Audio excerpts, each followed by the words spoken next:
নমস্কার। এখন গ্রীষ্মকাল, চারিদিকে আম, জাম, কাঁঠাল, লিচু, অনেক ফলের সমারোহ। ঠিক সেই মুহূর্তে আমি নিয়ে এলাম এমন একটি কবিতা, যার নাম লিচু চোর। লিখেছেন কাজী নজরুল ইসলাম।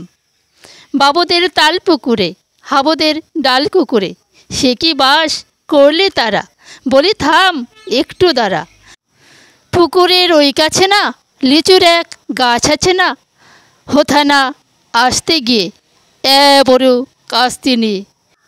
গাছে গিয়ে যেই চড়েছি, ছোট এক ডাল ধরেছি, ও বাবা মরাত করে পড়েছি সরাত জোরে, পড়বি পর মারির ঘাড়ি। সে ছিল গাছের আড়েই, বেটা ভাই পরে নচ্ছার, দুমাদুম গোটা দুচ্ছার, দিল খুব কিলো ঘুষি, একদম চড়ছে শুষি। আমিও বাগিয়ে থাপ্পড়, দে হাওয়া চাগিয়ে কাপড়, লাফিয়ে ডিঙ্গো দেয়াল, দেখি এক ভিটরে শেয়াল। আরে ধ্যাত, শিয়াল কোথা, ভেলোটা দাঁড়িয়ে হোথা। দেখে যেই আতকে ওঠা, কুকুরও জুড়লে ছোটা। আমি কই কম্ম কাবার, কুকুর এই করবে সাবার।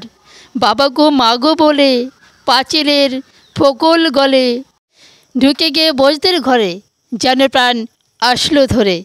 যাব ফের কানমলি ভাই, চুরিতে আর যদি যাই, তবে মোর নামই মিছা।